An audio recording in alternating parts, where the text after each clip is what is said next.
Tenemos las normas oficiales mexicanas, las normas mexicanas y las normas de referencia. Las normas oficiales mexicanas son estas que regulan o que tienen como objeto prevenir el riesgo a la salud, a la vida, al patrimonio.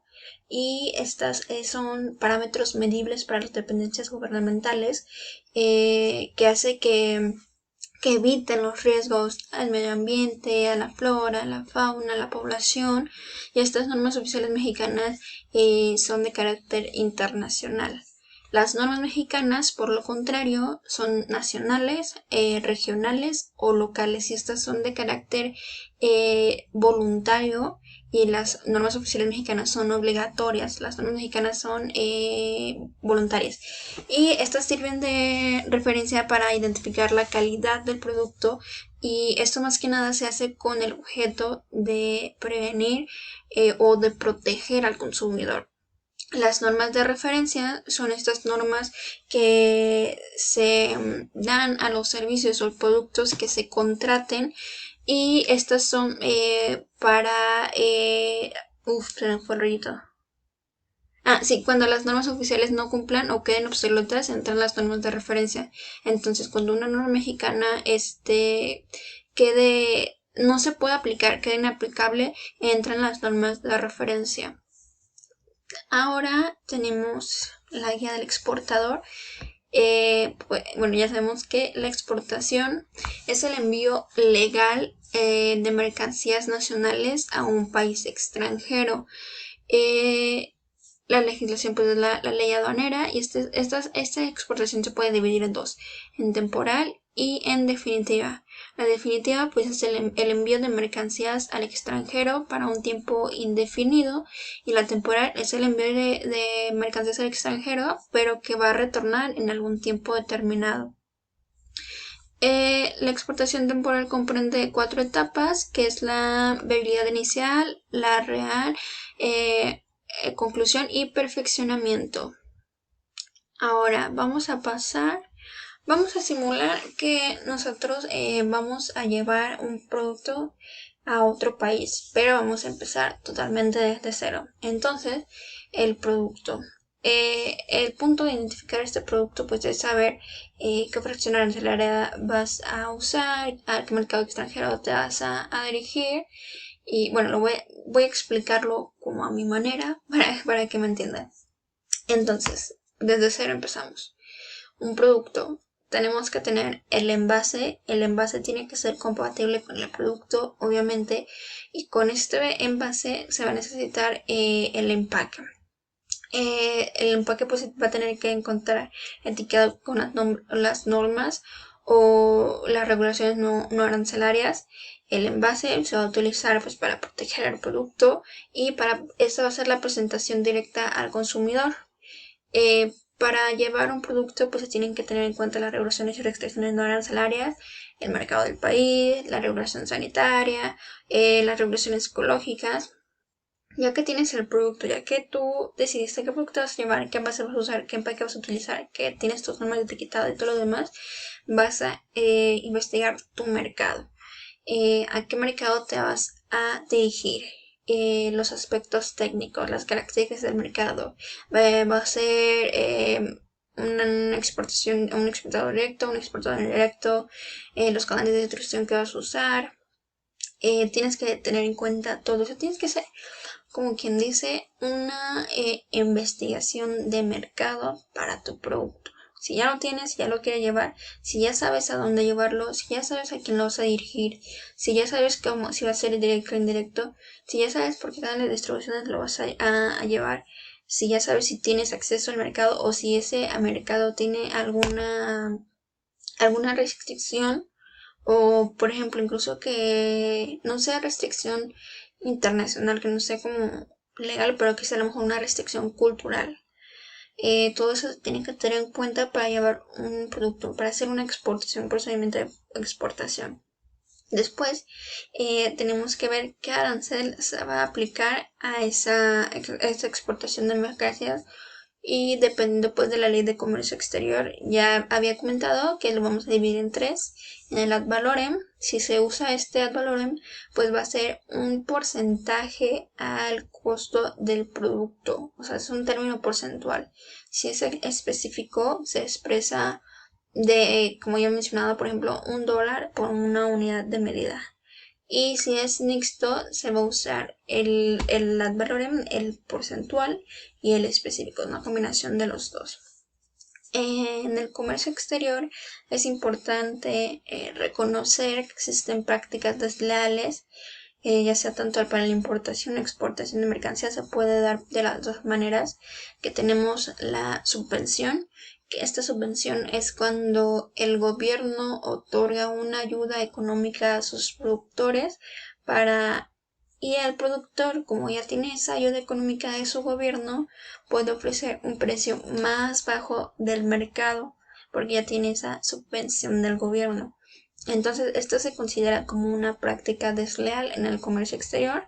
Tenemos el dumping, que es la discriminación de precios, que por ejemplo no importa si a ti te costó 10 pesos, pero al final del día tú decides hacer la transacción comercial internacional por 8 pesos. O sea, tú conscientemente estás discriminando el precio original para tú tener como a lo mejor un precio competitivo. A lo mejor tú le estás perdiendo, pero si vendes por volumen ganas.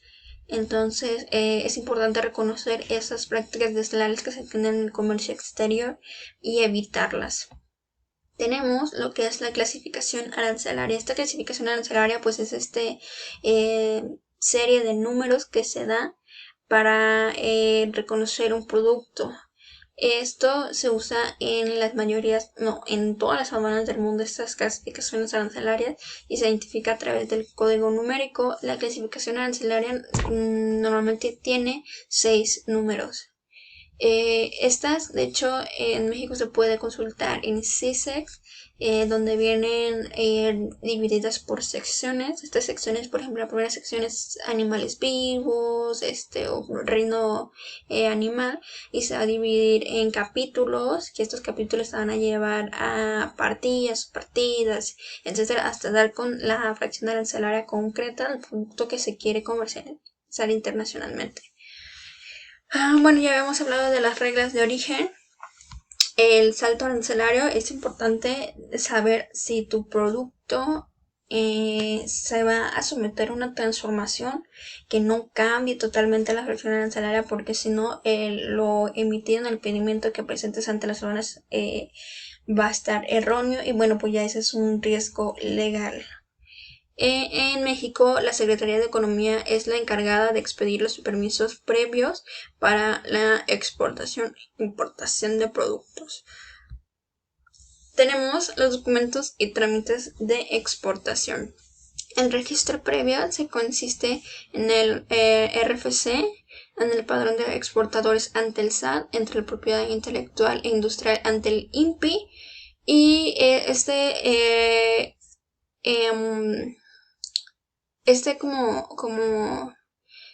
¿cómo se dice? Como la autorización del uso de que tú le pongas hecho en México en tu producto. Entonces, estos registros se tienen que hacer antes del proceso de exportación. Tenemos a los actores que intervienen en el proceso de la exportación: la compraventa, logística de transporte y el despacho aduanero. La compraventa pues ya es el contrato que se hace entre comprador y vendedor.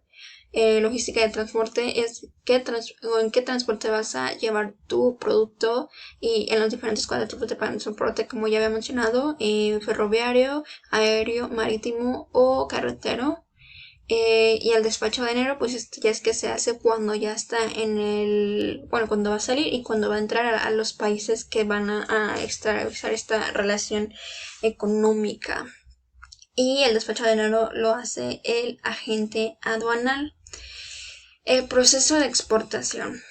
Ya que tenemos todo nuestro producto, ya que sabemos a qué mercado lo vamos a dirigir, ya que sabemos si su fracción arancelaria correctamente, tenemos que hacer todo el proceso de preparación. Tenemos que decidir en qué embarque lo vas a llevar. Acuérdate que el proceso, la preparación del embarque tiene que llevar pues la factura, la certificación de calidad, las regulaciones no arancelarias, el seguro. Es importante el seguro porque este te va a amparar ante siniestros, y pues ese es un amparo, yo diría que para todo tu contenedor. El proceso de transporte y el proceso de despacho aduanero, como ya he mencionado, lo hace la agente aduanal y debe llevar una carta de instrucciones. Ahora, los términos de negociación internacional o los famosos Incoterms. Estos Incoterms se van a utilizar en la negociación comprador-vendedor, y estos lo publica la Cámara de Comercio Internacional. Son revisadas, son definiciones revisadas del comercio exterior norteamericano y la Cámara de Comercio de Estados Unidos. Los Incoterms iniciaron en 1936, en la actualización antes de los del 2020 fueron los del 2010, y ahorita pues en el 2020 tenemos algunas actualizaciones en algunos Incoterms, que ya son pues 2020. Tenemos el marítimo y fluvial, el FAS, FOB, CFR y CIF, y tenemos para cualquier medio de transporte el XW, el DAT, el CFE, el CPT, FCA, DAP, DDP y CIP. Estos Incoterms son las terminaciones que va a utilizar el comprador y el vendedor para ver quién tiene la obligación de qué cosa. Por ejemplo, si en algún caso se utiliza un XW, pues ya sabemos que el comprador va a estar obligado a pagar el pago de todas las actividades después de la fábrica. Y el vendedor nada más va a estar obligado a, pues ahora sí que tener el producto terminado en fábrica, ¿no? Y por ejemplo, si tenemos un FOB, que es free on board, pues ya sabemos que el vendedor va a estar obligado a dejarlo arriba del buque, pero sin el costo del transporte marítimo, por ejemplo. Entonces ya el comprador tenemos que va a estar obligado a partir de ese momento. O sea, la responsabilidad de uno empieza cuando termina la del otro. Es importante saber bien hasta dónde llega a cada una de la responsabilidad dependiendo del Incoterm, porque esto te va a dar el conocimiento de que tú qué vas a pagar. Y por ejemplo, si a mí me toca, si yo comprador me toca pagar, no sé, por ejemplo, desde el transporte principal hasta el lugar donde yo lo quiero, es un costo que va a incrementar en el producto, es un costo que va a incrementar a lo mejor en el precio final de venta. Y esto se plasma en el contrato de compra-venta que se hace inicialmente. Ahora, hablando de contratos y de negociaciones previas, el precio de exportación, tenemos el costo unitario total, que ya es la materia prima, la mano de obra y otros gastos variables. Tenemos el pricing, que esta es una cotización base en el mercado, y tenemos el costing, que es una cotización con base en costos. En el costing, después del precio en base en costos, se va a incrementar la ganancia deseada que se quiere de ese producto, y en el pricing se establece un precio óptimo final.